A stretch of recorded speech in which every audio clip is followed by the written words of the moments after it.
Dear students, welcome to Amrit Senior Secondary School. ਪਿਆਰੇ ਵਿਦਿਆਰਥੀਓ, ਅੱਜ ਮੈਂ ਤੁਹਾਨੂੰ 8th class the science the text book the chapter number 4 materials, metals and non metals the part 1 the video ਕਰਵਾਉਣ ਜਾ ਰਹੀ ਹਾਂ, ਜੋ ਕਿ ਤੁਹਾਡੀ ਬੁੱਕ ਦਾ ਪੇਜ ਨੰਬਰ 44 ਤੋਂ ਲੈ ਕੇ 48 ਦੇ ਵਿਚਕਾਰ ਹੈ। ਤੁਸੀਂ ਆਪਣੇ ਆਲੇ ਦੁਆਲੇ 'ਚ ਕਾਫੀ ਤਰ੍ਹਾਂ ਦੇ ਮਟੀਰੀਅਲਸ ਦੇਖੇ ਹੋਣਗੇ, ਪਲਾਸਟਿਕ ਦੇ, ਲੱਕੜੀ ਦੇ, ਐਲੂਮੀਨੀਅਮ ਦੇ, ਕਾਪਰ ਦੇ, ਆਇਰਨ ਦੇ। ਠੀਕ ਹੈ ਜੀ, ਇਹਨਾਂ ਸਾਨੂੰ ਕਿੱਥੋਂ ਕੀ ਪਤਾ ਚੱਲਦਾ ਹੈ ਕਿ ਕਿਹੜਾ ਚੀਜ਼ ਮੈਟਲ ਹੈ ਅਤੇ ਕਿਹੜੀ ਚੀਜ਼ ਨੋਨ ਮੈਟਲ ਹੈ। ਅੱਜ ਅਸੀਂ ਇਹਨਾਂ ਬਾਰੇ ਗੱਲ ਕਰਾਂਗੇ। Metals, some materials are hard, lustrous, malleable, ductile, sonorous and good conductor of heat and electricity. The material which generally possess these properties are called metals. ਕਹਿੰਦਾ ਜੀ ਜਿਹੜਾ ਪਦਾਰਥ ਹਾਰਡ, ਸਖਤ ਹੋਣਗੇ, ਠੀਕ ਹੈ, ਚਮਕੀਲੇ ਹੋਣਗੇ, ਖਿੱਚਣਯੋਗ ਹੋਣਗੇ, ਕੁਟੀਨਯੋਗ ਹੋਣਗੇ, ਜਿਨ੍ਹਾਂ ਦੀ ਆਪਣੀ ਆਵਾਜ਼ ਹੋਵੇਗੀ ਅਤੇ ਗੁੱਡ ਕੰਡਕਟਰ ਆਫ ਹੀਟ ਅਤੇ ਇਲੈਕਟ੍ਰੀਸਿਟੀ ਹੋਣਗੇ, ਉਹਨਾਂ ਨੂੰ ਕੀ ਬੋਲਦੇ ਨੇ ਜੀ? ਧਾਤਾਂ ਕਹਿੰਦੇ ਨੇ, ਮੈਟਲਸ ਆਖਿਆ ਜਾਂਦਾ ਹੈ। ਉਹਨਾਂ ਪਦਾਰਥਾਂ ਨੂੰ ਕੀ ਕਹਿੰਦੇ ਨੇ? ਮੈਟਲਸ। ਕਿ ਜਿਹੜੇ ਕਿ ਬਹੁਤ ਸਖਤ ਵੀ ਨੇ, ਆਪਣੀ ਚਮਕ ਹੈ ਉਹਨਾਂ ਨੂੰ ਕੁੱਟ ਕੇ ਕੋਈ ਵੀ ਸ਼ੇਪ ਦੀ ਜਾ ਸਕਦੀ ਹੈ, ਉਹਨਾਂ ਨੂੰ ਖਿੱਚ ਕੇ ਤਾਰਾਂ ਵੀ ਬਣਾ ਸਕਦੇ ਆ, ਕੋਈ ਵੀ ਚੀਜ਼ ਬਣਾ ਸਕਦੇ ਆ, ਉਹਨਾਂ ਨੂੰ ਕੀ ਬੋਲਦੇ ਨੇ ਜੀ? ਮੈਟਲਸ। ਐਗਜ਼ਾਮਪਲ ਆਇਰਨ, ਲੋਹੇ ਨੂੰ ਖਿੱਚ ਸਕਦੇ ਆ, ਕੁੱਟ ਵੀ ਸਕਦੇ ਆ, ਸਖਤ ਹੈ, ਆਪਣੀ ਚਮਕ ਹੈ। ਕਾਪਰ, ਤਾਂਬਾ, aluminium, calcium, magnesium and sodium and potassium. Sodium ਅਤੇ ਪੋਟਾਸ਼ੀਅਮ ਨਰਮ ਹੁੰਦੀਆਂ ਨੇ, ਇਹ ਕਠੋਰ ਨਹੀਂ ਹੁੰਦੀਆਂ, ਇਹ ਹਾਰਡ ਨਹੀਂ ਹੁੰਦੀਆਂ। ਠੀਕ ਹੈ ਜੀ, ਇਹਨਾਂ ਨੂੰ ਕੀ ਬੋਲਦੇ ਨੇ ਜੀ? ਮੈਟਲਸ। ਅੱਗੋਂ ਗੱਲ ਕਰਦੇ ਹਾਂ ਜੀ non metals. Materials are soft and non ductile, non malleable, not sonorous and poor conductor of heat and electricity are called non metals. ਕਹਿੰਦਾ ਹੈ ਜੀ ਨੋਨ ਮੈਟਲ ਕਿਹੜੀਆਂ ਹੋਣਗੀਆਂ? ਜਿਨ੍ਹਾਂ ਦੇ ਵਿੱਚ ਉੱਪਰ ਵਾਲੇ ਮੈਟਲ ਦੇ ਕੋਈ ਵੀ ਗੁਣ ਨਾ ਹੋਣ, ਉਹਨਾਂ ਨੂੰ ਕੀ ਬੋਲਦੇ ਨੇ ਜੀ? Non metals. ਜਿਨ੍ਹਾਂ ਪਦਾਰਥਾਂ ਦੇ ਅੰਦਰ ਨਾ ਤਾਂ ਉਹਨੂੰ ਖਿੱਚ ਸਕਦੇ ਆ, ਨਾ ਉਹਨੂੰ ਕੁੱਟ ਸਕਦੇ ਆ, ਠੀਕ ਹੈ ਜੀ, ਨਾ ਤਾਂ ਉਹਨਾਂ ਦੀ ਆਪਣੀ ਆਵਾਜ਼ ਹੈ, ਉਹਨਾਂ ਨੂੰ ਕੀ ਬੋਲਦੇ ਨੇ ਜੀ? Non metals. Example sulphur, carbon, oxygen, phosphorus etcetera. ਅਤੇ ਨਾਲ ਸਲਫਰ ਨੂੰ ਅਸੀਂ ਕੁੱਟ ਸਕਦੇ ਹਾਂ, ਠੀਕ ਹੈ ਜੀ, ਅਤੇ ਨਾ ਇਹਨਾਂ ਨੂੰ ਆਪਣੀ ਚਮਕ ਹੈ। ਕਾਰਬਨ ਨੂੰ ਵੀ ਨਹੀਂ ਕੁੱਟ ਸਕਦੇ, ਆਕਸੀਜਨ ਗੈਸ ਹੈ, ਉਹਨੂੰ ਟੱਚ ਵੀ ਨਹੀਂ ਕਰ ਸਕਦੇ। ਇਹ ਕੀ ਹੋ ਗਏ ਨੇ ਜੀ? Non metals. Physical properties of metals and non metals. ਕਹਿੰਦਾ ਜੀ ਉਹਨਾਂ ਦੀ ਫਿਜ਼ੀਕਲ ਪ੍ਰੋਪਰਟੀਜ਼ ਕਿਹੜੀਆਂ ਨੇ ਮੈਟਲਸ ਅਤੇ ਨੋਨ ਮੈਟਲਸ ਦੀਆਂ? ਸਾਨੂੰ ਕਿੱਥੋਂ ਪਤਾ ਚੱਲ ਰਿਹਾ ਜੀ ਕਿਹੜੀ ਚੀਜ਼ ਮੈਟਲ ਹੈ ਅਤੇ ਕਿਹੜੀ ਚੀਜ਼ ਨੋਨ ਮੈਟਲ ਹੈ? Metals can be differentiate from non metals on the basis of their physical properties. ਅਸੀਂ ਮੈਟਲ ਅਤੇ ਨੋਨ ਮੈਟਲ ਨੂੰ ਕਿੱਦਾਂ ਡਿਫਰੈਂਸ਼ੀਏਟ ਕਰ ਸਕਦੇ ਹਾਂ? ਉਹਨਾਂ ਦੀ ਫਿਜ਼ੀਕਲ ਪ੍ਰੋਪਰਟੀਜ਼ ਦੇ ਕਰਕੇ। Number 1, ਮੈਲੇਬਿਲਿਟੀ। The property of metal by which they can be bitten into their thin sheets is called malleability. ਕਹਿੰਦਾ ਹੈ ਜੀ ਮੈਟਲਸ ਦੀ ਉਹ ਪ੍ਰੋਪਰਟੀ ਜਿਨ੍ਹਾਂ ਵਿੱਚ ਅਸੀਂ ਮੈਟਲ ਨੂੰ ਕੁੱਟ ਕੇ ਪਤਲੀਆਂ ਪਤਲੀਆਂ ਚਾਦਰਾਂ ਬਣਾ ਸਕਦੇ ਹਾਂ, ਉਹਨਾਂ ਨੂੰ ਕੀ ਬੋਲਦੇ ਨੇ ਜੀ? ਮੈਲੇਬਿਲਿਟੀ। ਜਿਸ ਤਰ੍ਹਾਂ ਮੰਨ ਲਓ ਅਸੀਂ ਮੈਟਲਸ ਦੀ ਗੱਲ ਕੀਤੀ ਹੈ, ਕਿਹੜੇ ਕਿਹੜੇ ਮੈਟਲਸ ਨੇ? ਉਹਨੇ ਗੱਲ ਕੀਤੀ ਹੈ ਆਇਰਨ, ਕਾਪਰ ਹੋ ਗਿਆ, ਠੀਕ ਹੈ ਜੀ, ਲੋਹਾ ਹੋ ਗਿਆ, ਤਾਂਬਾ ਹੋ ਗਿਆ। ਲੋਹੇ ਅਤੇ ਤਾਂਬੇ ਦੀ ਕੋਈ ਚੀਜ਼ ਹੈ, ਗੋਲ ਚੀਜ਼ ਹੈ ਜਾਂ ਕਿਸੇ ਵੀ ਸ਼ੇਪ ਦੀ ਚੀਜ਼ ਹੈ, ਉਹਨੂੰ ਕੀ ਕਰਦੇ ਨੇ? ਕੁੱਟ ਕੇ ਸ਼ੇਪ ਦਿੰਦੇ ਨੇ। ਜਿਸ ਤਰ੍ਹਾਂ ਤੁਸੀਂ ਵੇਖਿਆ ਹੀ ਹੋਏਗਾ, ਜਿਹੜੇ ਲੋਹਾਰ ਹੁੰਦੇ ਨੇ ਉਹ ਕੀ ਕਰਦੇ ਨੇ? ਲੋਹੇ ਦੀ ਜਿਹਨੂੰ ਕੁੱਟ ਕੇ ਬੈਠੇ ਕੁੱਟਦੇ ਹੁੰਦੇ ਨੇ ਨਾ, ਅਤੇ ਸੁਨਿਆਰੇ ਵੀ ਕੀ ਕਰਦੇ ਨੇ? ਲੋਹੇ 'ਚ ਨਾ ਉਹਨੂੰ ਸੋਨੇ 'ਚ ਨਾ ਕੁੱਟਦੇ ਨੇ ਨਾ, ਠੀਕ, ਕੁੱਟ ਕੇ ਕੋਈ ਵੀ ਸ਼ੇਪ ਦੇ ਸਕਦੇ ਨੇ। ਇਸ ਕਰਕੇ ਕਿਉਂਕਿ ਉਹਨਾਂ ਦੇ ਵਿੱਚ ਮੈਟਲਸ ਦੇ ਵਿੱਚ ਗੁਣ ਹੈਗਾ ਮੈਲੇਬਿਲਿਟੀ ਦਾ, ਉਹਨੂੰ ਕੋਈ ਵੀ ਸ਼ੇਪ ਅਸੀਂ ਦੇ ਸਕਦੇ ਹਾਂ। ਫੋਰ ਐਗਜ਼ਾਮਪਲ ਆਇਰਨ ਨੂੰ ਕੁੱਟ ਸਕਦੇ ਹਾਂ, ਕਾਪਰ, ਐਲੂਮੀਨੀਅਮ ਨੂੰ। On the other hand non metals like as coal and sulphur are not beaten to their thin sheets, so non metals are non malleable. ਜਿਸ ਤਰ੍ਹਾਂ ਅਸੀਂ ਗੱਲ ਕਰਦੇ ਹਾਂ ਜੀ ਨੋਨ ਮੈਟਲ ਕਿਹੜੇ ਨੇ? ਕੋਲਾ ਹੋ ਗਿਆ, ਸਲਫਰ ਹੋ ਗਏ, ਇਹਨੂੰ ਅਸੀਂ ਕੁੱਟ ਨਹੀਂ ਸਕਦੇ। ਤੁਸੀਂ ਕੋਲੇ ਦੇ ਉੱਪਰ ਕੋਈ ਥੋੜੀ ਮਾਰ ਕੇ ਵੇਖੋ ਅਤੇ ਕੀ ਹੋਏਗਾ? ਕੋਲੇ ਨੂੰ ਕੁੱਟ ਕੇ ਉਹਦੀ ਚਾਦਰ ਬਣਾ ਲਓਗੇ? ਨਹੀਂ ਜੀ, ਜੇ ਕੋਲੇ ਨੂੰ ਉੱਪਰ ਕੋਈ ਚੀਜ਼ ਮਾਰਾਂਗੇ ਤਾਂ ਕੀ ਹੋ ਜਾਏਗਾ? ਕੋਲੇ ਦਾ ਚੂਰਾ ਚੂਰ ਹੋ ਜਾਏਗਾ। ਇਸੇ ਤਰ੍ਹਾਂ ਸਲਫਰ ਹੈ ਜੀ, ਜੇਕਰ ਸਲਫਰ ਨੂੰ ਵੀ ਕੋਈ ਚੀਜ਼ ਹਥੌੜੀ ਨਾਲ ਮਾਰੋਗੇ ਤਾਂ ਉਹ ਵੀ ਕੀ ਹੋਇਆ? ਉਹਦਾ ਵੀ ਪਾਊਡਰ ਬਣ ਜਾਏਗਾ। ਕਿ ਅਸੀਂ ਇਸ ਲਈ ਕਹਿ ਸਕਦੇ ਹਾਂ ਜੀ ਨੋਨ ਮੈਟਲ ਚੀਜ਼ਾਂ ਨੂੰ ਅਸੀਂ ਕੁੱਟ ਨਹੀਂ ਸਕਦੇ, ਉਹਨਾਂ ਦੇ ਅੰਦਰ ਮੈਲੇਬਿਲਿਟੀ ਵਾਲਾ ਗੁਣ ਨਹੀਂ ਹੁੰਦਾ। ਨੈਕਸਟ ਗੱਲ ਕਰਦੇ ਹਾਂ ਜੀ conductor of heat and electricity. Metals are good conductor of heat and electricity because iron rod and copper wire are passes the heat and current, and non-metals are bad conductor of heat and electricity. ਕਹਿੰਦਾ ਜੀ metals ਕਿਹੜੀਆਂ ਨੇ? Iron ਹੈ, ਠੀਕ ਹੈ ਜੀ, copper ਹੈ, ਇਹਨਾਂ ਦੇ ਵਿੱਚ ਕੀ ਹੈ ਜੀ? ਇਹ ਗੁੱਡ ਕੰਡਕਟਰ ਹੈ ਹੀਟ ਅਤੇ ਇਲੈਕਟ੍ਰੀਸਿਟੀ ਦੇ। ਇਹ ਆਪਣੇ ਅੰਦਰ ਕਰੰਟ ਨੂੰ ਆਉਣ ਜਾਣ ਦੀ ਪਰਮਿਸ਼ਨ ਦਿੰਦੇ ਨੇ।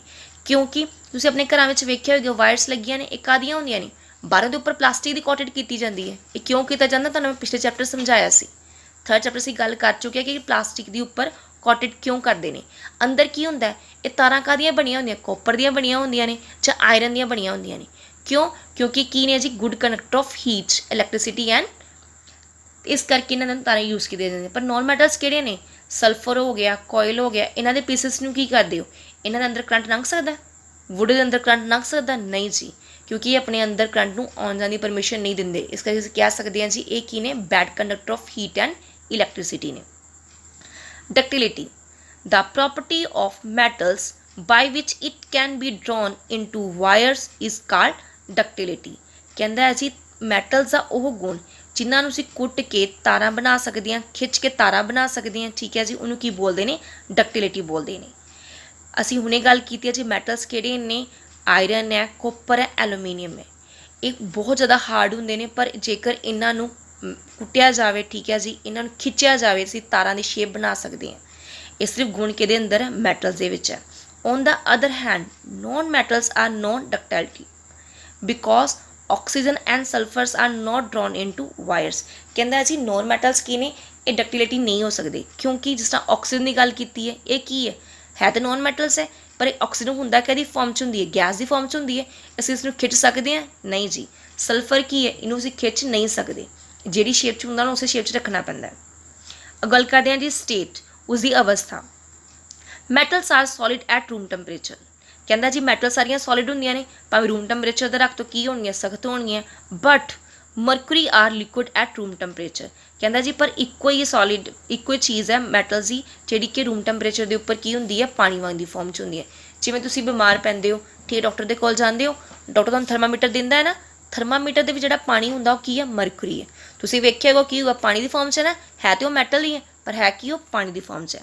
Non metals are generally solid, gases and liquid state. ਕਹਿੰਦਾ ਨੋਨ ਮੈਟਲਸ ਤਿੰਨਾਂ ਸਟੇਟ ਵਿੱਚ ਪਾਈ ਜਾਂਦੀ ਹੈ। ਹਾਰਡਨੈਸ, ਸਖਤੀ, ਕਠੋਰ ਕਿੰਨੇ ਕੁ ਹੋਣਗੇ? Metals are generally hard. Metal ਸਾਨੂੰ ਸਾਰੇ ਪਤਾ ਜੀ ਹਾਰਡ ਨੇ, ਕਿਉਂਕਿ ਆਇਰਨ ਵੀ ਕਾਫੀ ਹਾਰਡ ਹੁੰਦਾ ਤੇ ਕਾਪਰ ਵੀ ਕਾਫੀ ਹਾਰਡ ਹੁੰਦਾ। However metals like sodium, potassium are soft. ਕਹਿੰਦਾ ਜੀ ਪਰ ਗੱਲ ਕਰੀਏ ਸੋਡੀਅਮ ਤੇ ਪੋਟਾਸ਼ੀਅਮ, ਇਹ ਵੀ ਕੀ ਨੇ? ਮੈਟਲਸ ਨੇ, ਪਰ ਇਹ ਕੀ ਹੁੰਦੇ ਨੇ? ਬਹੁਤ ਜ਼ਿਆਦਾ ਸੌਫਟ ਹੁੰਦੇ ਨੇ। And can be cut with the knife. And gold, iron are hard metals. ਕਹਿੰਦਾ ਜੀ ਸੋਡੀਅਮ ਤੇ ਪੋਟਾਸ਼ੀਅਮ ਇੰਨੇ ਜ਼ਿਆਦਾ ਸੌਫਟ ਹੁੰਦੇ ਨੇ, ਹੈ ਤੇ ਮੈਟਲਸ ਹੀ ਨੇ, ਇੰਨੇ ਜ਼ਿਆਦਾ ਸੌਫਟ ਹੁੰਦੇ ਨੇ ਕਿ ਅਸੀਂ ਇਹਨੂੰ ਚਾਕੂ ਨਾਲ ਵੀ ਕੱਟ ਸਕਦੇ ਹਾਂ। ਪਰ ਕਹਿੰਦਾ ਦੂਸਰੀ ਤਰ੍ਹਾਂ ਗੱਲ ਕਰੀਏ, ਗੋਲਡ ਦੀ ਗੱਲ ਕਰੀਏ, ਠੀਕ ਹੈ ਜੀ, ਜਾਂ ਆਇਰਨ ਦੀ ਗੱਲ ਕਰੀਏ, ਇਹ ਬਹੁਤ ਜ਼ਿਆਦਾ ਹਾਰਡ ਹੁੰਦੇ, ਇਹਨੂੰ ਅਸੀਂ ਆਪਣੇ ਕਾਚੂ ਨਾਲ ਨਹੀਂ ਕੱਟ ਸਕਦੇ। Non metals are not hard except diamond. Non metals ਕੀ ਹੁੰਦੇ? ਇਹ ਹਾਰਡ ਨਹੀਂ ਹੁੰਦੇ, ਪਰ ਇੱਕੋ ਚੀਜ਼ ਨੂੰ ਛੱਡ ਕੇ, ਡਾਇਮੰਡ ਨੂੰ ਛੱਡ ਕੇ, ਇਹਨੂੰ ਤੁਸੀਂ ਟੱਚ ਕਰ ਸਕਦੇ, ਇਹ ਵੀ ਕੀ ਹੈ? ਨੋਨ ਮੈਟਲਸ ਹੈ। ਲਸਟਰ, ਲਸਟਰ ਕੀ ਹੁੰਦਾ? ਚਮਕ। When the metals are freshly cut they have shine on the surface is called lustre. ਕਹਿੰਦਾ ਜਦੋਂ ਅਸੀਂ ਮੈਟਲਸ ਨੂੰ ਫਰੈਸ਼ਲੀ ਕੱਟਦੇ ਹਾਂ, ਠੀਕ ਹੈ ਜੀ, ਉਹਨਾਂ ਦੇ ਉੱਪਰ ਚਮਕ ਹੁੰਦੀ ਹੈ, ਉਹਨੂੰ ਕੀ ਬੋਲਦੇ ਆ? ਲਸਟਰ ਬੋਲਦੇ ਆ। ਜਿਸ ਤਰ੍ਹਾਂ ਆਇਰਨ ਦੀ ਆਪਣੀ ਚਮਕ ਹੁੰਦੀ ਹੈ, ਠੀਕ ਹੈ ਜੀ, ਕਾਪਰ ਦੀ ਵੀ ਚਮਕ ਹੁੰਦੀ ਹੈ, ਐਲੂਮੀਨੀਅਮ ਦੀ ਵੀ ਚਮਕ ਹੁੰਦੀ ਹੈ, ਹੋਰ ਤੇ ਹੋਰ ਡਾਇਮੰਡ, ਉਹਦੀ ਗੋਲਡ ਦੀ ਚਮਕ ਹੁੰਦੀ ਹੈ, ਸਿਲਵਰ ਦੀ ਚਮਕ ਹੁੰਦੀ ਹੈ, ਠੀਕ ਹੈ ਜੀ, ਸੋਨਾ ਚਾਂਦੀ ਦੀ ਚਮਕ ਹੁੰਦੀ ਹੈ ਨਾ, ਸਾਨੂੰ ਪਤਾ ਚੱਲਦਾ ਨਾ ਚੀਜ਼ ਸੋਨੇ ਦੀ, ਚਾਂਦੀ ਦੀ। ਇਹ ਕੀ ਹੈ ਜੀ? ਉਹਨਾਂ ਕਿਹੜੀ ਪ੍ਰੋਪਰਟੀ ਉਹਨਾਂ ਦੀ? ਲਸਟਰ ਹੈ। Non metals have no lustre. Non metals ਦੇ ਕੋਲ ਕੋਈ ਵੀ ਚਮਕ ਨਹੀਂ ਹੁੰਦੀ, ਜਿਸ ਤਰ੍ਹਾਂ ਕੋਲੇ ਦੀ ਕੋਈ ਚਮਕ ਨਹੀਂ ਹੈ, ਸਲਫਰ ਦੀ ਕੋਈ ਚਮਕ ਨਹੀਂ ਹੈ। ਹਾਵ ਆਇਓਡੀਨ ਐਂਡ ਗ੍ਰੇਫਾਈਟ ਹੈਵ ਲਸਟਰ। ਕਹਿੰਦਾ ਜੀ ਪਰ ਆਇਓਡੀਨ ਤੇ ਗ੍ਰੇਫਾਈਟ ਦੀ ਚਮਕ ਹੁੰਦੀ ਹੈ। ਗ੍ਰੇਫਾਈਟ ਕੀ ਹੁੰਦਾ ਜੀ? ਸਾਡੀ ਪੈਨਸਲ ਦਾ ਜਿਹੜਾ ਰਿਫਲਸ ਹੁੰਦਾ ਨਾ, ਆ ਲਿਡ ਹੁੰਦੀ, ਇਹਨੂੰ ਕੀ ਬੋਲਦੇ? ਗ੍ਰੇਫਾਈਟ। ਇਹਨਾਂ ਦੀ ਆਪਣੀ ਚਮਕ ਹੁੰਦੀ ਹੈ। Sonorous, the thing made of metals produce a ringing sound. ਕਹਿੰਦਾ ਜਿਹੜੀ ਚੀਜ਼ ਮੈਟਲਸ ਦੀ ਬਣੀ ਹੋਈ ਹੈ, ਜਦੋਂ ਉਸ ਨੂੰ ਟੱਚ ਕਰਦੇ ਹੋ ਜਾਂ ਕਿਸੇ ਚੀਜ਼ ਨਾਲ ਮਾਰਦੇ ਹੋ ਤਾਂ ਕੀ ਹੁੰਦਾ ਜੀ? ਉਹਦੇ ਅੰਦਰੋਂ ਸਾਊਂਡ ਨਿਕਲਦਾ। ਸਾਊਂਡ ਵੈਨ ਸਟਕ ਹਾਰਡ, ਕੋਈ ਚੀਜ਼ ਸਖਤ ਚੀਜ਼ ਨਾਲ ਮਾਰਦੇ ਤਾਂ ਉਹਨੂੰ ਕੀ ਹੁੰਦਾ ਜੀ? ਅੰਦਰੋਂ ਉਹਦੇ ਆਵਾਜ਼ ਆਉਂਦੀ ਹੈ। ਜਿਸ ਤਰ੍ਹਾਂ ਲੋਹੇ ਦੀ ਚੀਜ਼ ਹੈ, ਲੋਹੇ ਦੀ ਚੀਜ਼ ਨੂੰ ਹੱਥ ਮਾਰੋ ਤਾਂ ਆਵਾਜ਼ ਆਉਂਦੀ ਹੈ, ਯੈਸ। ਕਾਪਰ ਦੀ ਚੀਜ਼ ਨੂੰ ਹੱਥ ਮਾਰੋ ਆਵਾਜ਼ ਆਉਂਦੀ ਹੈ, ਹਾਂਜੀ। ਇਹ ਸਾਰੀ ਚੀਜ਼ਾਂ ਕੀ ਨੇ? ਮੈਟਲਸ ਦੀਆਂ ਬਣੀਆਂ ਹੋਈਆਂ ਨੇ। Metals produce ringing sound, they are said to be sonorous. ਇਸ ਕਰਕੇ ਜਦੋਂ ਮੈਟਲਸ ਦੇ ਅੰਦਰੋਂ ਆਵਾਜ਼ ਆਉਂਦੀ ਉਹਨੂੰ ਕੀ ਬੋਲਦੇ ਨੇ? ਸਨੋਰਸ ਬੋਲਦੇ ਨੇ, ਉਹ ਆਵਾਜ਼ਾਂ ਪੈਦਾ ਕਰਦੇ ਨੇ। Non metals are note Sanaur because carbon, oxygen R note produce sound. ਕਹਿੰਦਾ ਜੀ ਕਾਰਬਨ, ਕੋਲੇ ਨੂੰ ਹੱਥ ਮਾਰੋ ਕੋਈ ਆਵਾਜ਼ ਨਹੀਂ ਆਏਗੀ, ਠੀਕ ਹੈ ਜੀ। ਦੂਸਰੀ ਗੱਲ ਆਕਸੀਜਨ ਨੂੰ ਅਸੀਂ ਹੱਥ ਮਾਰ ਹੀ ਨਹੀਂ ਸਕਦੇ, ਕਿਉਂਕਿ ਉਹ ਕੀ ਹੈ? ਗੈਸ ਦੀ ਫਾਰਮ 'ਚ ਹੈ। ਪਰ ਮੈਟਲਸ ਕੀ ਨਹੀਂ? ਆਵਾਜ਼ ਪੈਦਾ ਕਰਦੇ ਨੇ। ਅੱਗੋਂ ਗੱਲ ਕਰਦੇ ਹਾਂ ਅਸੀਂ chemical properties of metals and non metals. ਹੁਣੇ ਗੱਲ ਕੀਤੀ ਫਿਜ਼ੀਕਲ ਪ੍ਰੋਪਰਟੀਜ਼ ਦੀ, ਹੁਣ ਗੱਲ ਕਰ ਰਹੇ ਹਾਂ ਜੀ ਕੈਮੀਕਲ ਪ੍ਰੋਪਰਟੀਜ਼ ਦੀ। ਕਿਹੜੀਆਂ? ਕਿਸ ਤਰ੍ਹਾਂ ਮੈਟਲਸ ਦੇ ਉੱਪਰ ਕਿਸ ਤਰ੍ਹਾਂ ਹੋਏਗੀ, ਨੋਨ ਮੈਟਲਸ ਦੇ ਉੱਪਰ ਕਿਸ ਤਰ੍ਹਾਂ ਹੋਏਗੀ। Number 1, reaction with oxygen. Oxygen ਦੇ ਨਾਲ ਮੈਟਲਸ ਤੇ ਨੋਨ ਮੈਟਲ ਕੀ ਰਿਐਕਟ ਕਰਦੇ ਨੇ? Metals react with oxygen to form metal oxide. ਜਦੋਂ ਕੋਈ ਵੀ ਚੀਜ਼ ਮੈਟਲ ਚਾਹੇ ਨੋਨ ਮੈਟਲ ਆਕਸੀਜਨ ਨਾਲ ਰਿਐਕਟ ਕਰਦੀ ਨੇ ਤੇ ਕੀ ਬਣਾਉਂਦੇ ਨੇ ਜੀ metal oxide. Metallic oxides are basis in natures. ਕਹਿੰਦਾ ਜੀ ਮੈਟਲਿਕ ਆਕਸਾਈਡ ਕੀ ਹੁੰਦੇ ਨੇ, ਵੈਸੇ ਕਿਹੜੇ ਹੁੰਦੇ ਨੇ, ਬੇਸਿਕ ਖਾਰੇ ਹੁੰਦੇ ਨੇ ਨੇਚਰ ਦੇ ਵਿੱਚ। Metals are basic in nature and find out the litmus paper. ਇਹ ਸਾਨੂੰ ਕਿੱਦਾਂ ਪਤਾ ਚੱਲੇਗਾ ਜੀ ਕਿ ਉਹ ਖਾਰੇ ਨੇ ਕਿ ਤੇਜ਼ਾਬੀ ਨੇ, with the help of litmus paper. ਸਾਨੂੰ ਲਿਟਮਸ ਪੇਪਰ ਦੱਸਦਾ ਹੈ ਜੀ ਉਹ ਚੀਜ਼ ਕੀ ਹੈ, ਖਾਰੀ ਹੈ ਜਾਂ ਤੇਜ਼ਾਬੀ ਹੈ। Does copper also get rusted? I have seen a greenish deposits on the surface of copper vessels। ਕਹਿੰਦਾ ਹੈ ਜੀ ਉਹਦਾ ਕੁਐਸਚਨ ਹੈ ਰਾਈਟਰ ਦਾ, ਕਹਿੰਦਾ ਕਿ ਕਾਪਰ ਦੇ ਬਰਤਨਾਂ ਨੂੰ ਵੀ ਰਸਟ ਲੱਗਦੀ ਹੈ, ਜੰਗ ਲੱਗਦੀ ਹੈ, ਜੰਗਾਲ ਲੱਗਦਾ ਹੈ। ਕਹਿੰਦਾ ਜਦੋਂ ਮੈਂ ਕੁਛ ਆਪਣੇ ਕਾਪਰ ਦੀ ਚੀਜ਼ ਨੂੰ ਬਾਹਰ ਰੱਖਿਆ ਤੇ ਉੱਪਰ ਉਹਦੇ ਗ੍ਰੀਨ ਕਲਰ ਦੀ ਇੱਕ ਪਰਤ ਜੰਮ ਗਈ। ਇਹ ਪਰਤ ਕੀ ਹੈ? When a copper vessel is exposed to most air for long, it requires a dull green coating। ਕਹਿੰਦਾ ਜਦੋਂ ਕਾਪਰ ਦੇ ਬਰਤਨਾਂ ਨੂੰ ਖੁੱਲੀ ਹਵਾ ਦੇ ਵਿੱਚ ਰੱਖਿਆ ਜਾਂਦਾ ਹੈ ਕਾਫੀ ਲੰਬੇ ਸਮੇਂ ਲਈ ਤੇ ਇਹਨਾਂ ਦੇ ਉੱਪਰ ਇੱਕ ਡਲ ਗ੍ਰੀਨ ਕਲਰ ਦੀ ਪਰਤ ਜੰਮ ਜਾਂਦੀ ਹੈ। The green material is mixture of copper hydroxide and copper carbonate। ਕਹਿੰਦਾ ਜੀ ਇਸ ਗ੍ਰੀਨ ਕਲਰ ਦੀ ਪਰਤ ਨੂੰ ਕੀ ਕਹਿੰਦੇ ਨੇ ਜੀ, ਕਾਪਰ ਹਾਈਡਰੋਕਸਾਈਡ ਕਹਿੰਦੇ ਨੇ ਤੇ ਕਾਪਰ ਕਾਰਬੋਨੇਟ ਕਹਿੰਦੇ ਨੇ। The reaction is, ਇਹਦਾ ਰਿਐਕਸ਼ਨ ਕੀ ਹੈ ਜੀ, ਉਹਨੇ ਲਿਖਿਆ ਨੀਚੇ 2Cu plus H2 ਕਾਪਰ, ਠੀਕ ਹੈ ਜੀ, H2O CO2 O2। ਇਹ ਸਾਰਾ ਕੀ ਹੈ ਜੀ, H2O ਪਾਣੀ, CO2 ਕਾਰਬਨ ਡਾਈਆਕਸਾਈਡ, O2 ਕੀ ਹੈ ਜੀ ਆਕਸੀਜਨ। ਇਹ ਤਿੰਨੇ ਚੀਜ਼ਾਂ ਕੀ ਦੱਸਦੀਆਂ ਨੇ ਜੀ, ਮੋਸਟ ਏਅਰ, ਕਿ ਹਵਾ ਵਿੱਚ ਕੀ ਹੈ ਜੀ ਸਿੱਲਾਪਨ, ਨਮੀ ਗੀ। ਤੇ ਬਣ ਕੇ ਕੀ ਸਾਹਮਣੇ ਆ ਰਿਹਾ ਜੀ, CuOH2 ਕੀ ਬਣਿਆ ਜੀ copper hydroxide, CuCO3 copper carbonate. ਇਹ ਸਾਰਾ ਦੱਸ ਰਿਹਾ ਜੀ ਕੀ ਚੀਜ਼ਾਂ ਨੇ, ਗ੍ਰੀਨ ਕਲਰ ਦੀ ਜਿਹੜੀ ਪਰਤ ਜੰਮ ਜਾਂਦੀ ਕਾਪਰ ਦੇ ਉੱਪਰ, ਇਹ ਦੱਸ ਰਿਹਾ। Now recall the activity of burning magnesium ribbon. ਕਹਿੰਦਾ ਜੀ ਤੁਸੀਂ ਆਪਣੀ ਮੈਗਨੀਸ਼ੀਅਮ ਰਿਬਨ ਦੀ ਜਿਹੜੀ ਕਿਰਿਆ ਕੀਤੀ 7th ਕਲਾਸ ਵਿੱਚ ਉਹਨੂੰ ਯਾਦ ਕਰੋ।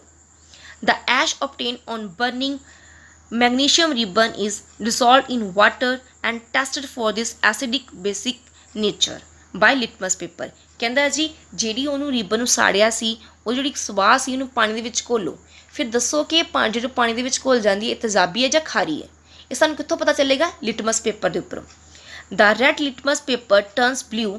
ਜੇਕਰ ਲਾਲ ਲਿਟਮਸ ਪੇਪਰ ਨੀਲਾ ਹੋ ਜਾਂਦਾ ਹੈ ਸੋ ਮੈਟਲਸ ਆਰ ਬੇਸਿਸ ਇਨ ਨੇਚਰ। ਤਾਂ ਪਤਾ ਚੱਲੇਗਾ ਜੀ ਜਿਹੜੀ ਸਾਡੀ ਮੈਟਲਸ ਹੈ ਕਿਹੜੀ ਹੈ, ਖਾਰੀ ਹੈ।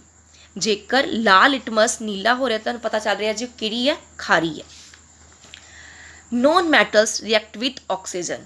ਨੋਨ ਮੈਟਲ ਰਿਐਕਟ ਕਿੰਨਾ ਕਰਦਾ ਪਿਆ ਜੀ, ਆਕਸੀਜਨ ਨਾਲ। ਤੇ ਕੀ ਹੁੰਦਾ, the non metal sulphur react with oxygen is sulphur dioxide. ਕਹਿੰਦਾ ਜੀ ਜੋ ਸਲਫਰ ਹੈ ਕੀ ਹੈ ਸਾਡਾ ਨੋਨ ਮੈਟਲ ਹੈ, ਇਹ ਰਿਐਕਟ ਕਿੰਨਾ ਕਰੇਗਾ, ਜਦੋਂ ਆਕਸੀਜਨ ਨਾਲ ਰਿਐਕਟ ਕਰਦਾ ਤਾਂ ਕੀ ਬਣਦਾ, ਸਲਫਰ ਡਾਈਆਕਸਾਈਡ ਗੈਸ ਬਣਦੀ ਹੈ। ਜਿਸ ਤਰ੍ਹਾਂ S ਸਲਫਰ ਪਲੱਸ O2 ਕੀ ਹੈ ਆਕਸੀਜਨ, ਤੇ ਕੀ ਬਣ ਜਾਏਗਾ ਜੀ sulphur dioxide. When sulphur dioxide is dissolved in water, sulfuric acid is formed। ਕਹਿੰਦਾ ਜੋ ਸਲਫਰ ਡਾਈਆਕਸਾਈਡ ਪਾਣੀ ਨਾਲ ਕਿਰਿਆ ਕਰਦੀ ਤੇ ਕੀ ਬਣ ਜਾਂਦਾ ਜੀ, ਸਲਫਿਊਰਿਕ ਐਸਿਡ ਬਣ ਜਾਂਦਾ ਹੈ। ਦਾ ਰਿਐਕਸ਼ਨ ਕੀ ਹੈ ਜੀ, sulphur dioxide SO2 plus water H2O, ਕੀ ਬਣ ਜਾਏਗਾ ਜੀ sulphuric acid H2SO3। The sulphuric acid turns blue litmus paper red. ਕਹਿੰਦਾ ਜੀ ਸਲਫਿਊਰਿਕ ਐਸਿਡ ਜਦੋਂ ਬਲੂ ਲਿਟਮਸ ਪੇਪਰ ਨੂੰ ਲਾਲ ਲਿਟਮਸ ਪੇਪਰ ਦੇ ਵਿੱਚ ਕਨਵਰਟ ਕਰ ਦੇਗੀ। Generally oxides of non metals are acidic in nature. ਸਾਨੂੰ ਪਤਾ ਚੱਲ ਜਾਏਗਾ ਜੀ ਜਿਹੜਾ ਆਕਸਾਈਡ ਨੋਨ ਮੈਟਲ ਹੈਗਾ ਉਹ ਕਿਹੜਾ ਕੀ ਨੇਚਰ ਦਾ ਹੈਗਾ ਜੀ, ਤੇਜ਼ਾਬੀ ਨੇਚਰ ਦਾ ਹੈਗਾ। ਸਾਰੀ ਵੀਡੀਓ ਨੂੰ ਧਿਆਨ ਨਾਲ ਵੇਖੋ, ਸੁਣੋ ਤੇ ਪੜ੍ਹੋ। ਜਿਹੜੇ ਮੈਂ ਤੁਹਾਨੂੰ ਨੀਚੇ ਹੋਮਵਰਕ ਦੇ ਰਹੀ ਹਾਂ ਜੀ ਇਸ ਦੇ ਰਿਲੇਟਿਡ ਹੀ ਹੈ, ਤੁਸੀਂ ਨਾ ਆਪਣੇ ਸਾਇੰਸ ਦੀ ਨੋਟਬੁੱਕ 'ਤੇ ਕਰਨਾ ਹੈ। ਹਾਂਜੀ, ਫਸਟ ਕੁਐਸਚਨ ਕੀ ਹੈ ਜੀ, which of the following is a non metal. ਇਹਨਾਂ ਵਿੱਚੋਂ ਕਿਹੜੀ ਚੀਜ਼ ਨੋਨ ਮੈਟਲ ਹੈ। Number 1 iron, carbon, gold, calcium. Second question the metal which is found in liquid form. ਕਿਹੜੀ ਚੀਜ਼ ਹੈ ਜੀ ਮੈਟਲ ਦੀ, ਉਹ ਲਿਕੁਇਡ ਹੁੰਦੀ ਹੈ। Copper, mercury, silver, sodium. Third question ਹੈ ਜੀ which of the following can be beaten into thin sheets. ਕਿਹੜੀ ਚੀਜ਼ ਨੂੰ ਅਸੀਂ ਕੁੱਟ ਕੇ ਪਤਲੀ ਚਾਦਰਾਂ ਬਣਾ ਸਕਦੇ ਹਾਂ। Zinc, phosphorus, sulphur, oxygen. ਚੌਥਾ ਕੁਐਸਚਨ ਕੀ ਹੈ ਜੀ ਡਿਫਾਈਨ ਮੈਲੇਬਿਲਿਟੀ। ਪੰਜਵਾਂ ਕੁਐਸਚਨ ਕੀ ਹੈ ਜੀ ਡਿਫਾਈਨ ਡਕਟਿਲਿਟੀ। ਛੇਵਾਂ ਕੁਐਸਚਨ ਕੀ ਹੈ ਜੀ difference between metals and non metals, give 3 reasons. ਤੁਸੀਂ ਕੋਈ 3 ਦੱਸਣੇ ਆ ਜੀ difference metal say non metal say. Thank you ਬੇਟਾ ਜੀ।